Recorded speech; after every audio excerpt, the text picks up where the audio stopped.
Recording. Okay.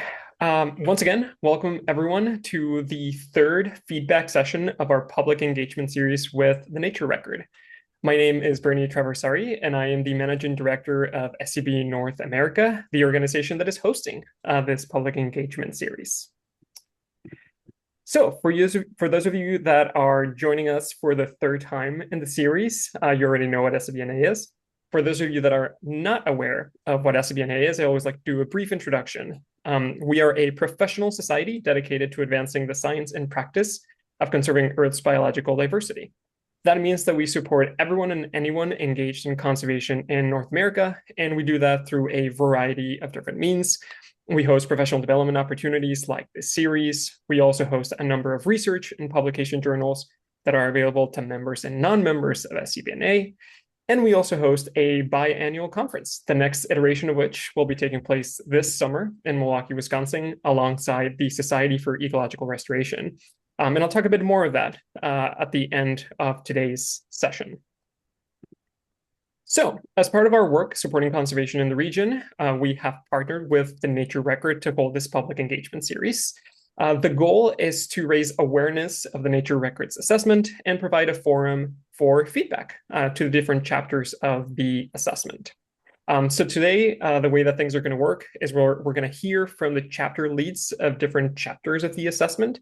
After that, we'll have a brief Q&A with said chapter leads, and then we're going to split up into breakout rooms where folks will have an opportunity to chat with each chapter lead and provide direct feedback, and have more in-depth conversations in the process. So our goal is to make this as engaging a session as possible, and we hope everyone participates in those three parts of today's session. Okay, so last little bit from me before I hand it off to the Nature Record team. I just want to go through a couple of quick housekeeping items. The first of which is if you're looking for closed captioning for today's session, I recommend that you turn that on from your end. You should be able to do that at the bottom of your screen. We will be recording the presentations and Q&A portion of this session for future viewing, but it's not always the case that we can add transcripts to those recordings. So we always recommend folks turn them on individually. In addition to that, you should have access to our chat function for the entirety of today's presentation. We encourage you to use it if you want to ask questions throughout each presentation. And a member of the Nature Record team will be available and will monitor the chat and provide answers to those questions. And then lastly, you should also have access to the reactions button at the bottom of your screen. Please use this to raise your hand if you have a question throughout today's presentation or the Q&A portion, or if you just want to react to the information being shared with you. We find that this is an interactive, fun, engaging way to participate in our session, so we encourage everyone to take advantage of it. Okay, so that's it from me. I will now pass it on to the Nature Record team. But first, I will say thank you for being with us and for continuing this partnership with SCB North America. Thank you, Bernie. I am Phil Levin. I am the director of the Nature Record, and thank you all for being here. And I really, really appreciate SCB North America's partnership in these webinars. Uh, Besides being a really great way to just talk about what we're doing and help elicit feedback, it's just been wonderful to partner with SCBNA. So thank you so much for that. It's been a wonderful opportunity. Um, my role today is to give you a really short introduction and overview of the effort. Um, Repeating what Bernie said, if this is your third time to this, you will be an expert on this soon, and we'll have to, elicit you to give this brief overview in the future. As Bernie said, the plan for today is for me to give this 5-minute overview or so. Um, we will then shift to the authors and follow that with a short high-level Q&A. There'll be some breakout rooms to begin to get your feedback, and then we'll have some closing remarks. Um, And I want to begin by acknowledging that the work that you're about to hear today is supported by an amazing staff.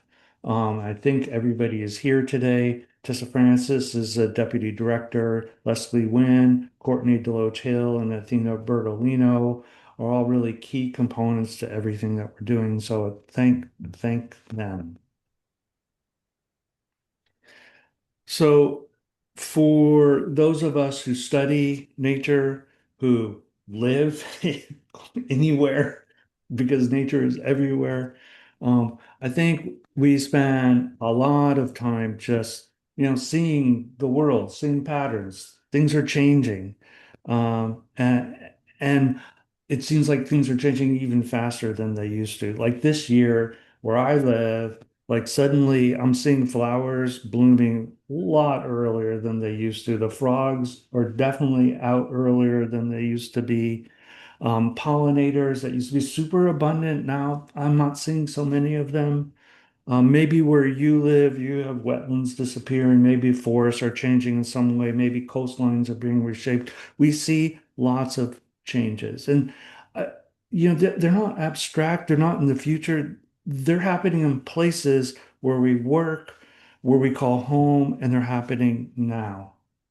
And we also know something intuitively or intellectually that nature is something that is fundamental. It's not just scenery. Nature supports our health and our well-being. Nature supports our food, our jobs, livelihoods.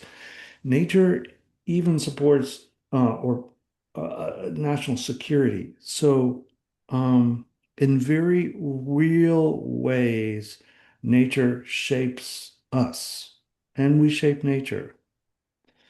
But despite decades of research and monitoring, we still lack a clear, shared picture of how nature is changing across the US and what those changes mean for people. And that's really the purpose of the Nature Record, to bring together what we know about our lands and waters and wildlife, how these are changing, and how those changes affect the choices for us ahead. Because if nature shapes us, then the decisions we make today will shape what comes next. The Nature Record is really two different things in a way that are integrated. One that we're really focusing on today is this knowledge assessment. So this charge to the authors is to assess the status, trends, and future options for U.S. lands, waters, wildlife, and ecosystems, and the benefits they provide to people across the country. In addition, the overall effort is developing a number of companion products. So these are diverse products to expand and the relevance of the work that we're doing to make it easier to use in different contexts. So there's sort of two different flavors of things going on. So I just want to acknowledge that and say today we're really focused on the knowledge assessment. Um, the timeline of the effort, really, we began in 2022 as a federal effort in the White House Office of Science and Technology Policy. We began scoping and drafting the initial assessment in 23 to 2024. And 2025, we moved to be an independent entity called the Nature Record. We're now in a phase where there is a draft out for comment at naturerecord.org. And we're looking for your comment and your feedback on what we're doing. It's also undergoing peer review with the National Academy of Sciences right now. We'll be releasing the final version of the assessment in the fall of 2026, and that will be followed shortly thereafter with a print version that will be published by MIT Press. So how we got to the content that you're going to see today or have seen in other webinars really started with a Federal Register request for information when we're back in the government that received 3,000 comments. And then we went out, those comments in hand, and engaged in dozens of listening sessions with farmers and ranchers and outdoor recreation users, healthcare professionals, coastal zone users, fishermen, and on and on and on, where we really heard what people were interested in knowing about, what would be useful to them, and what form it would be useful to them. We also engaged in a number of tribal consultations and Alaska Native consultations, uh, numerous Native Hawaiian engagements, and lots of just general listening sessions. Total, we're getting close to 100 events right now with representatives across all 50 states and hundreds of different organizations. So it's based on this foundation that we began to shape and mold the content of the assessment. And our assessment is really guided by three primary questions. The first is what's happening. So, what's happening out in the world to marine, freshwater, and terrestrial ecosystems? How are drivers of change of those ecosystems changing over time? And how has our relationship to nature and our connections to nature changed over time? The second question is really why does all this matter?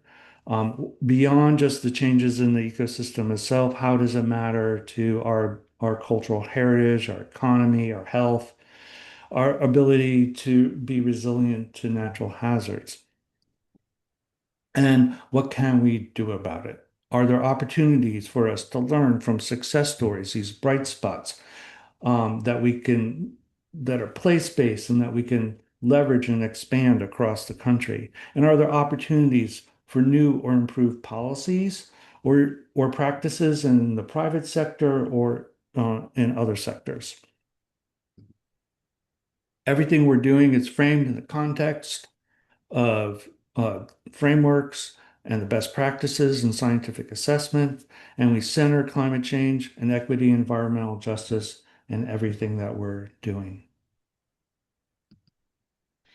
So all this has led to a table of contents, which looks like this. This is, again, all on naturerecord.org. We begin with an overview, and then we move to the equity chapter, which really for us sets the context for the assessment. The frameworks and approaches provides this methods and scientific-based framing. Then we start with bright spots, start with success stories before we dive into the status and trends and the benefits from nature and wrap up with opportunities for nature.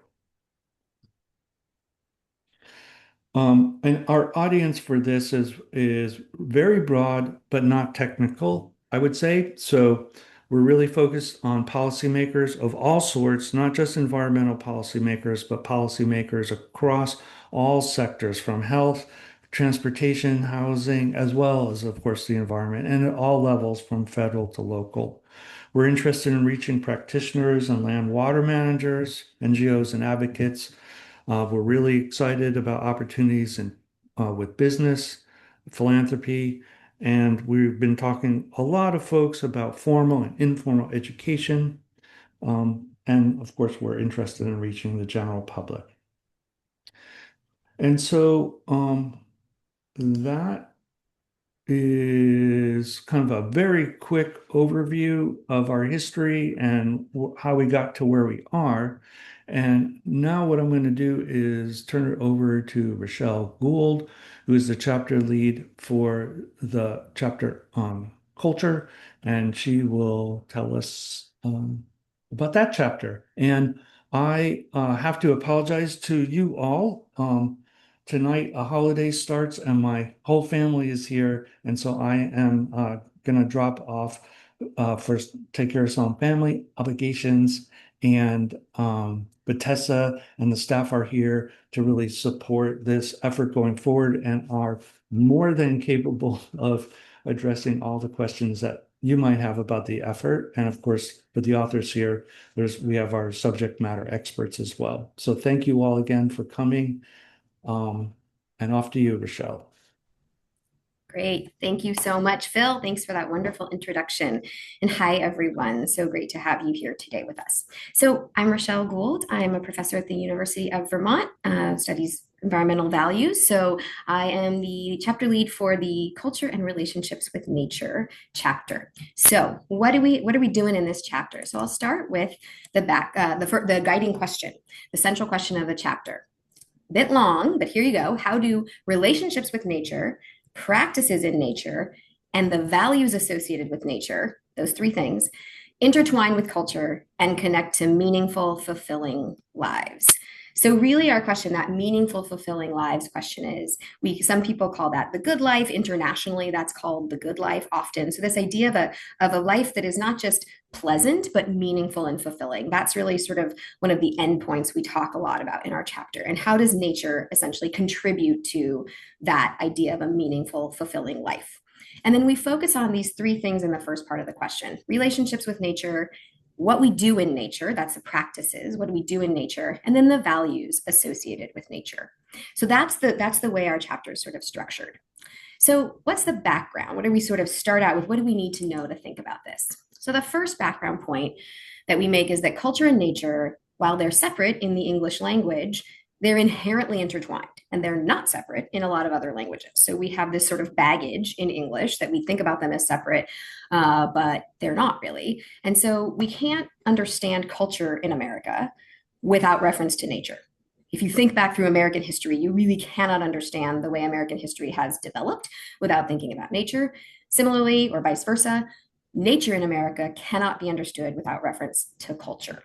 So there's a lot in this bullet point, particularly the second point, this idea that not only is nature always impacting people and culture, but people are always impacting nature. And this is the idea, it's called co-production sometimes, that humans and nature are co-producing what we think of as nature, that it's not this separate entity. So these ideas, which are mainstream in a lot of realms of academia, as many of you probably know, not mainstream in a lot of conversations. So that's one of the reasons that we have foregrounded this co-production and sort of thinking about reciprocal relationships. And co-production is really, really centrally related to reciprocal relationships between people and nature.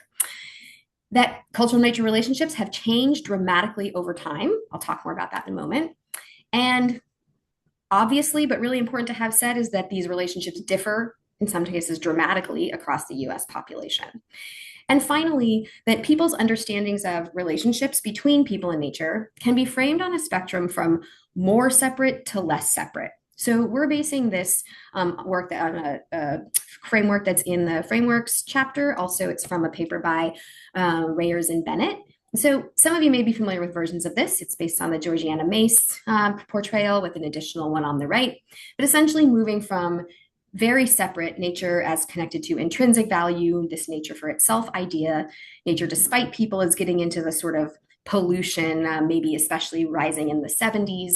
Nature for people, really associated with instrumental value, ecosystem services, nature as a resource, conservation mentality, that kind of thing. People and nature and people with nature have a nuanced distinction, which is that they both involved dynamic reciprocal interaction, as you can see here from the arrows. But in the case of people and nature, there's still this idea that they're two separate entities. In the people with nature framing, they're really seen as the same thing, as that it's really hard to analytically separate between the two of them.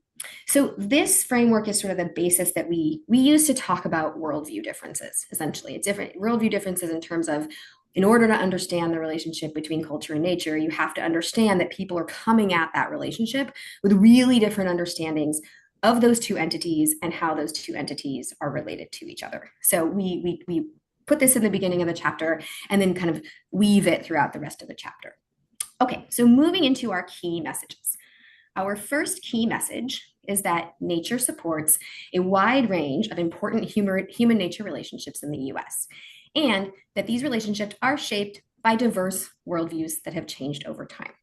So we're using those framings as really closely connected to worldviews. And so one of the things we do for this key message is map out sort of heuristically how the prevalence of those different worldviews have changed through time in US history.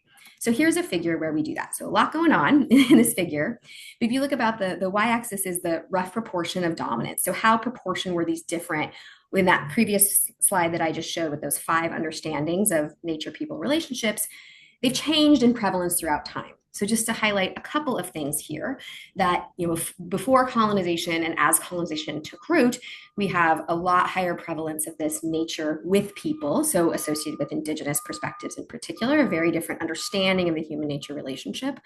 And then as colonization took over, this pink nature for people, more nature as a resource mentality took over and took dominance, right?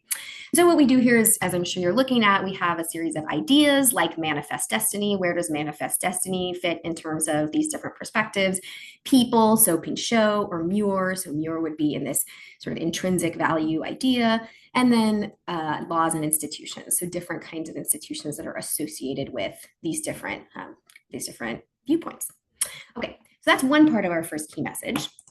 A second thing here is looking at the good life. So as I mentioned, this is really central sort of end point for our chapter. And so what we do in this figure, I have omitted the quotes, but we have detailed quotes that come from scholarly work that really demonstrate, we hope in a sort of compelling and personal and intuitive way, the relationships between nature and doing things in nature and the good life. And so what we do here is take these quotes, connect them to the different values. So we also have these 19 values that are really central to the way that we present the chapter.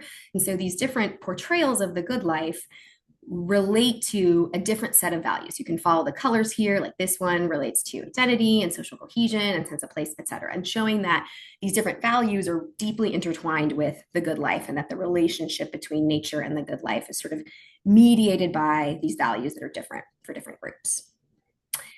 Okay, our second key message is that relationships with nature depend both on interactions with nature and the state of nature.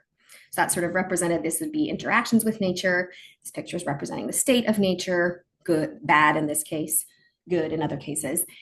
And the second part of this key message is that recent changes in both of those things, in interactions and in the state of nature, strengthen some relationships and weaken many other relationships. So I'm going to show you just one figure from this key message and spend a minute or two talking through it. Okay, so as Phil mentioned, one of the big things we try to do in these chapters is represent trends. And so we tried to do is say, what do we know about the overall trend in relationships with nature in the US? So we take these two different factors. On the bottom, we have the state of nature. And on the top, we have what we do in nature, interactions with nature, practices in nature. And we say, looking at what we know and the kind of evidence that we have about both of these things, what do we think is likely true of overall relationships? And I'll note here that we have these confidence statements throughout the chapter. We have low confidence in this because we have not a lot of data. We don't have a lot of large scale data on a lot of the things that we're interested in here. And the data are not necessarily consistent. So those two things together lead us to a pretty low level of confidence in this overall trend. But to break it down just a little bit, so degradation of nature, we said that's a pretty strong trend. We feel pretty high, we have pretty high confidence. And this is coming from, as you can see, other chapters in the assessment, that there are various things that are degrading nature, unfortunately. However, we also have improvement of nature, and this is maybe a weaker trend. There's less. This is a smaller trend than the red, unfortunately, but that this is also happening through restoration, urban greening, etc.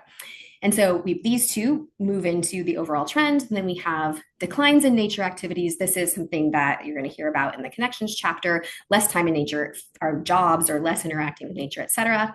That's a downward pressure. And then we have increases in nature activities. Certain things like park visitation, recreation, wildlife viewing are on the increase. So weighing these all in a qualitative way, because we don't have strong data, we think there's a minor weakening overall of relationships with nature. It's also important to note that they're changing in qualitatively, right? The kind of relationships that people have are really changing.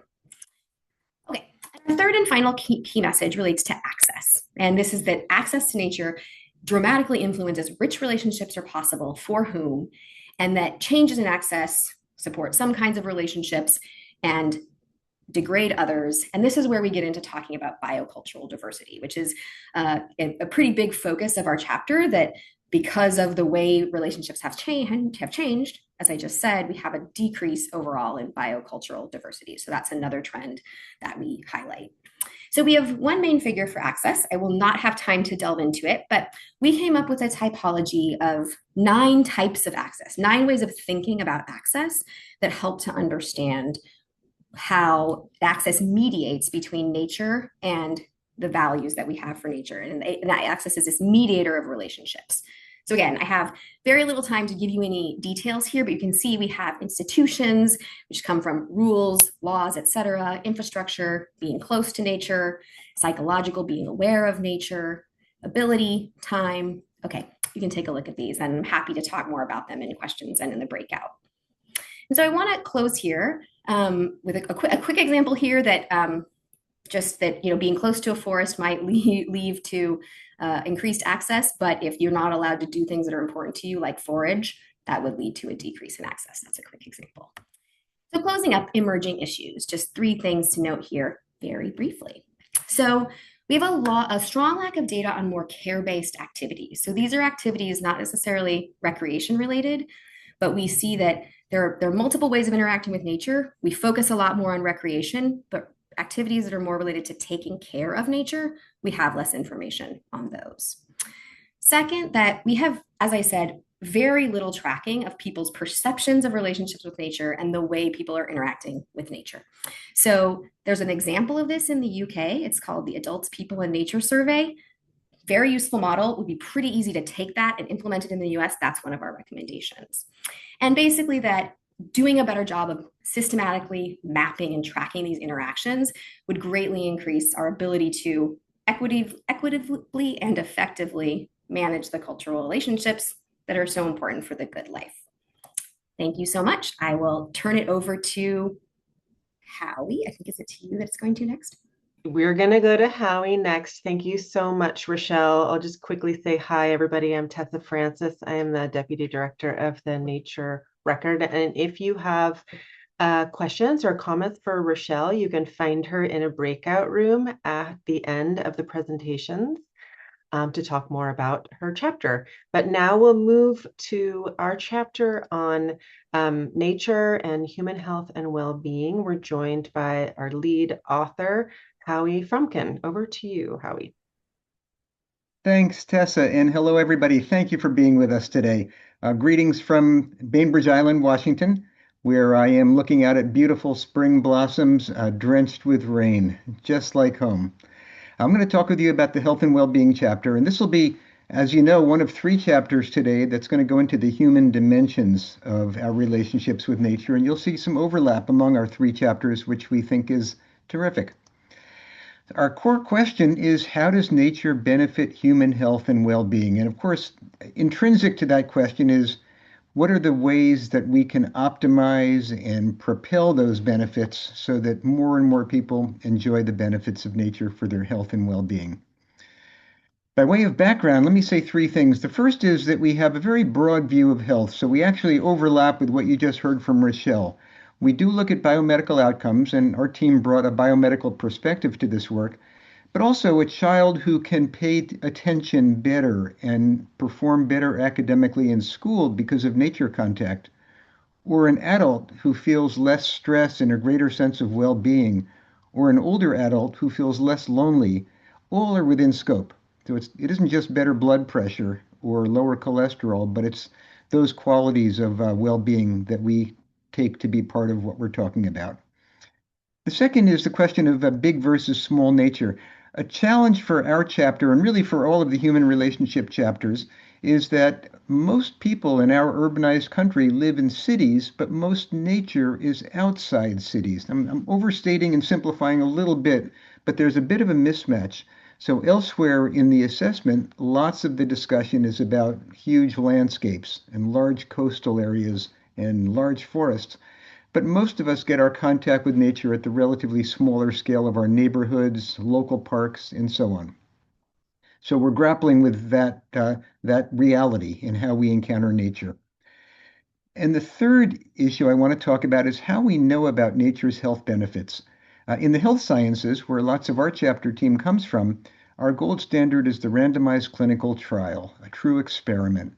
And you have every expectation that if I prescribe you an antihypertensive medication, I've got evidence that it is safe and effective. But it's tough to do that with nature. We do have some true experiments. We have some so-called natural experiments where circumstances give us something that looks like an experiment, but most of the evidence that we have comes from observational studies. Those provide less robust support for causal conclusions. So we have to be very thoughtful about when we draw causal conclusions. We look for benefits that are demonstrated in lots of different studies, with different designs, in different places, with different populations.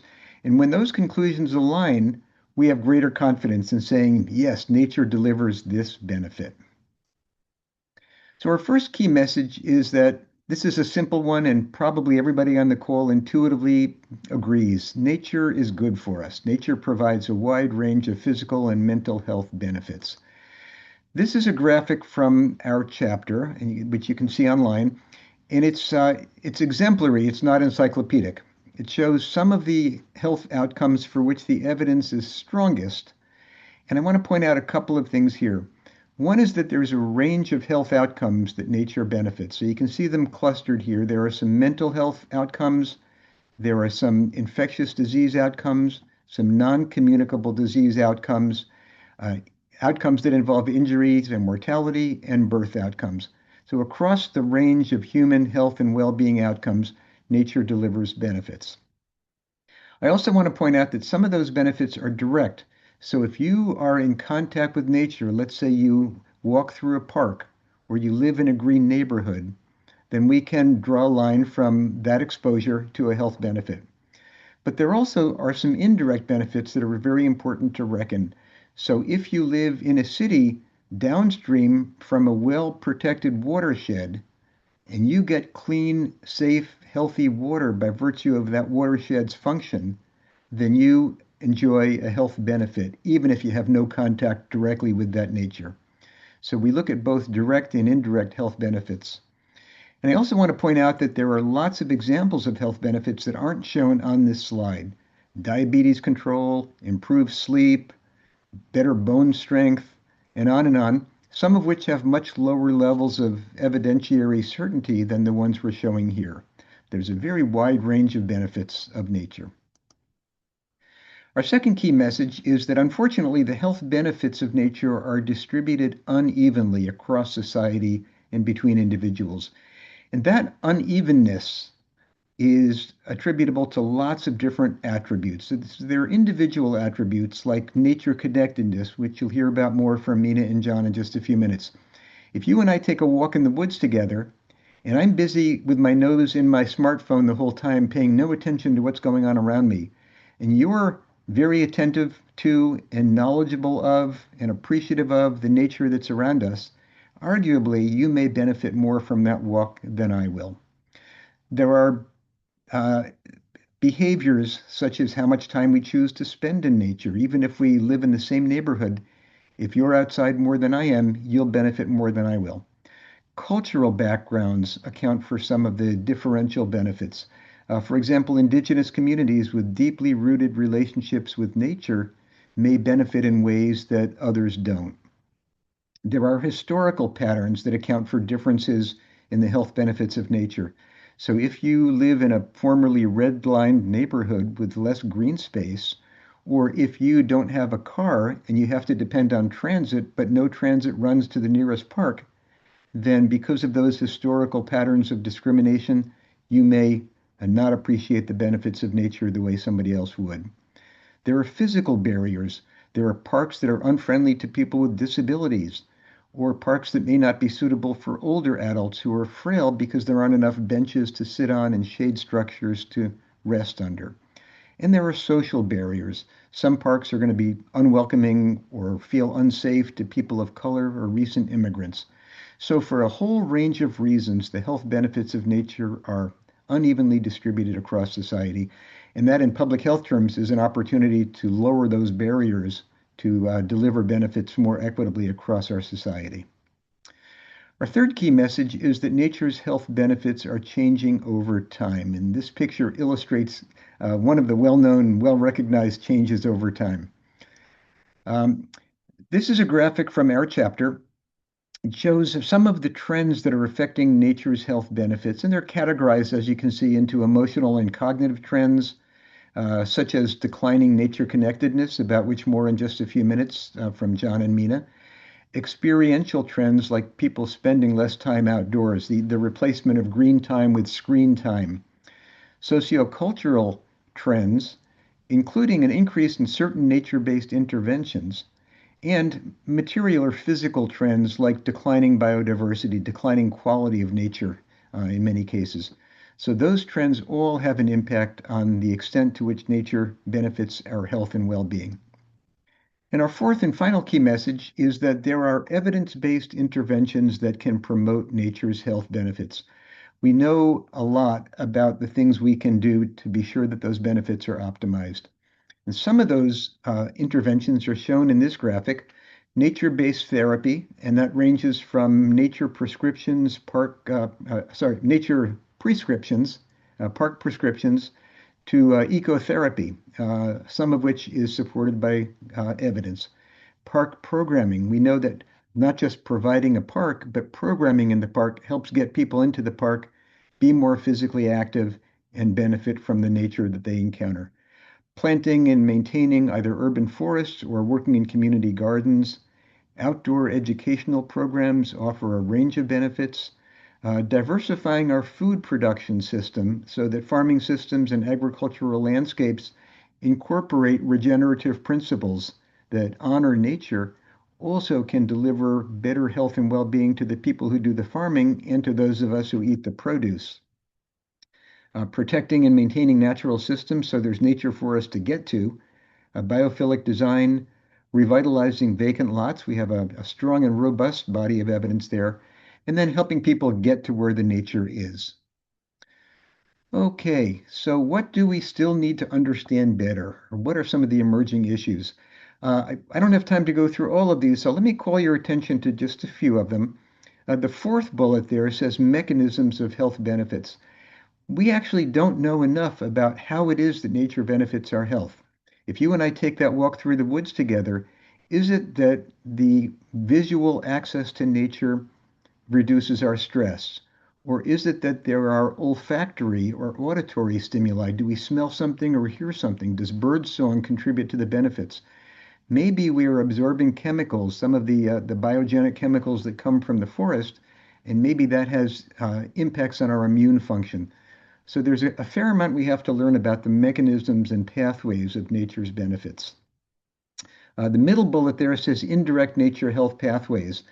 I cited before the example of an upstream watershed that delivers downstream benefits, but there are lots of examples of ecological functions that benefit human health through indirect pathways that are less well studied because different disciplines study different parts of those pathways. And finally, as an example, I'll mention the intervention studies. We need to do a lot more testing of particular interventions that'll help us deliver the benefits of nature to people. So apologies for not having time to take you through all of these. Lots of interesting research frontiers in this field, and you can read all about them in our draft chapter. I want to thank our fantastic health chapter team, which comes from across the country, representing a range of disciplines and a range of perspectives and backgrounds. It's been a pleasure to work with them, and all of them are dedicated to examining the evidence and bringing to you and to our nation the best conclusions we can draw about the health benefits of nature. Thank you very much. Thank you so much, Howie. I'm applauding. I'm here. I'm imagining there's applause happening, even though we can't hear it. Super interesting, and I'm sure that your presentation inspired a lot of questions and thoughts in our participants. And so I'll just say that you can all find Howie in a breakout room after the presentations and pepper him with your questions and thoughts. And our last presentation, before we go into those breakout rooms, I'm happy to welcome Mina Balgopal from Colorado State University and John Coley from Northeastern University, who are our chapter co-leads for the chapter Status and Trends in Connection with Nature in the US. So they're going to tag team. Over to you guys. Yeah, thank you, Tessa, and thanks to Rochelle and Howie for their presentations. I think you'll see why our three chapters were grouped together because there's, some overlapping content, and we're thinking about the issues in similar ways. So I'm Nina, and as Tessa just said, I'm at Colorado State University, and I'll let John introduce himself. Hi, I'm John Coley. I'm at Northeastern University in Boston. And we have one other member of our chapter who has joined the webinar, and that's Nikki Berry, and she's at UCLA. So hopefully she'll join us in the breakout room and people will have a chance to chat with her. Okay, let me go to the next. I think John's doing the slides. So the question that we are hoping that we can sort of inspire you to think about, and we're interested in your responses, is understanding what affects how humans' connection with nature has changed in the US. This is the question that we started with and that motivated us to write this chapter. But we're also interested in hearing your thoughts in the breakout rooms. I'll let you go to the next slide. All right, so there are a lot of words on this slide, but I'm going to, for those of you who like to read, you can. There's sort of six main points that we wanted to remind you all and remind ourselves as we are working on the chapter. And one is that when we're talking about the connection with nature, we're talking about the psychological closeness of one's relationship with nature. And this can have all kinds of dimensions, which we'll talk about: cognitive, emotional, social, and cultural. And some of these we heard about from our previous presenters. And a strong connection with nature is more than just the superficial enjoyment of it. It's really about the well-being that Howie was talking about. And some of this is shaped by people's different worldviews, as Rochelle was talking about. Some people might perceive that nature and human are completely separate entities, or that they're really integrated. And so we know that the connection to and with nature can increase through both short, brief experiences as well as long-term experiences. And that the dominant view of how humans are connected with nature, we know has changed over time and is continuing to change. And how we connect with nature also shapes how individuals or groups and organizations work together to protect and preserve nature.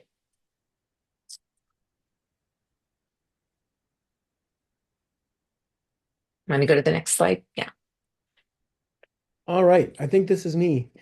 Our first key message has to do with the idea that the ways that people in the US interact with nature has shifted over time. And this is something that both of our previous chapters have talked about and touched on. And what we wanted to do is sort of document society-wide changes that have ramifications for people's personal feelings of connectedness with the rest of the natural world.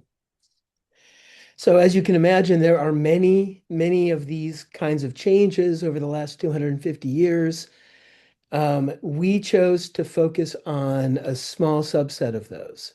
So what we focused on is the increase in urbanization, changes in food systems in the United States and how connected people are to the sources of their food, patterns of human movement around North America, the advent, as we've already discussed a bit, of technology and media, and how that might impact our interactions with nature and outdoor recreation. So what we've done is sort of taken apart a couple of the figures from our chapter just to illustrate some of these changes. So if you look at the figure on the left, this is just the number of people living in urban and rural areas and changes since 1960. So as you can see, the number of people living in rural areas has remained relatively stable in the United States over the last, almost 70 years, whereas the number of people living in urban areas has more than doubled. So we've seen this even since 1960. We've seen this massive change in the proportion of people living in urban versus rural areas. Similarly, we see a huge decline in the number of people who are employed in agriculture in the US. So people are increasingly disconnected from kind of firsthand experience with where their food comes from. There have been a lot of demographic changes in terms of people moving around the US. One of them that we highlight in the chapter is the increase in people living in coastal areas relative to people living inland. Coastal areas have always been important to people living in what's now the United States, but the proportion of people living on the coast has greatly increased. As a couple people have mentioned, and as there's an interesting side conversation going on in the chat, hours spent with digital media, even over the last 20 years, has increased massively, particularly in terms of mobile phone use. I don't need to tell any of you this. You all know this. And an interesting question that raises is the degree to which maybe the psychological distance that can be lessened by watching a nesting pair of eagles on your computer. How does that balance with kind of the increase or the decrease in actual direct experience with the natural world? And finally, recreation. So as people's sort of practical dependence on interactions with nature has decreased, people have kind of had to go out of their way to find recreational experiences to interact with nature. One of those is hunting. Hunting rates have sort of declined. All right, Mina. Yes. Our second key message is that people's ideas, emotions, and cultural traditions shape how their interactions with nature can then lead to feelings of connection with nature. So this is sort of a ball of yarn, which I'm going to try to unpack a little bit here for you. And we've identified five different sort of sub areas within this key message to really help us understand what's in the literature, what we know in terms of the trends. And the first is our interactions with nature. The second is environmental factors, so including biophysical factors. The third is our understanding of nature. The fourth is our feelings of nature. And the fifth is our cultural experiences of nature. So I'm going to ask John to show the next slide where you can see our figure. And really, what this figure is trying to show is that all of these are really intertwined, and that the cognitive, affective, social, biophysical aspects are really interconnected. So let me see if I can just unpack a little bit about what each of these means. So the interactions with nature, we know from the research that the more interactions that people have with nature, they express a stronger connection with nature. And that if these interactions start from in childhood, they're going to have stronger connections with nature as adults. We also know that because of historical social practices, that some people have been excluded from interactions with nature, such as some African Americans who historically have been unable to access natural spaces, and as well as other marginalized groups. Environmental factors includes the fact that things such as all the impacts of climate change, such as extreme weather events, or the impacts of pollution, have changed the environment and how people are connecting with nature. We do know that the research shows that people who have a strong connection with nature are more psychologically resilient. When we're talking about understanding of nature, we're talking about people's assumptions of how humans and nature are interconnected. So people's ecological worldviews. And we know that relational worldviews, such that are very important in some traditional knowledge systems, can result in different ways of expressing connection with nature than other worldviews. Feelings of nature refer to either positive or negative feelings. So, positive feelings could include feelings of hope and awe and joy, whereas negative feelings include things as sadness or anger or even fear of nature. And so, what's interesting is that people can experience both positive and negative emotions and feelings of nature at the same time. And finally, cultural experiences of nature um, include sort of our understanding of how we're socially connecting with one another in natural spaces and with nature. And so we know that if people have high values about nature and high concern, that it is associated with high connections with nature. We also know that people's religious views and their religious affiliations also shape how they connect with nature. So if people come from backgrounds with sort of a dominion framework, they might more likely adhere to a stewardship framework, whereas people who adhere to a sort of more symbiotic relationship might adhere to feelings of harmony.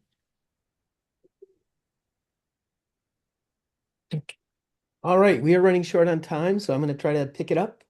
Our third key message is that people's connections with nature influence how they treat it. So it matters how connected people feel with nature. Um, this is illustrated by the fact that individual level decision making and actions that benefit the environment can be dependent on connectedness with nature, as well as collective action that benefits the environment and institutions and organizations. So we sort of have this hierarchy where internal precursors um, and can give rise to individual behavior, and individual behavior can contribute in turn to collective action and to influences on institutions and organizations. And this is a complex feedback system because all of these things lead to environmental outcomes, which in turn can impact the individual behavior, can impact the collective action.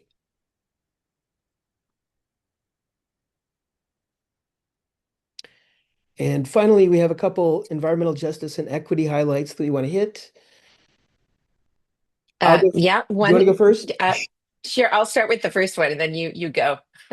One is that I think we all of us have explained that the U.S. is a very very culturally and rich and diverse country, and therefore there are a multitude of ways that people interact and connect with nature. The second one we want to highlight, and this is something that Howie did a really nice job of talking about as well.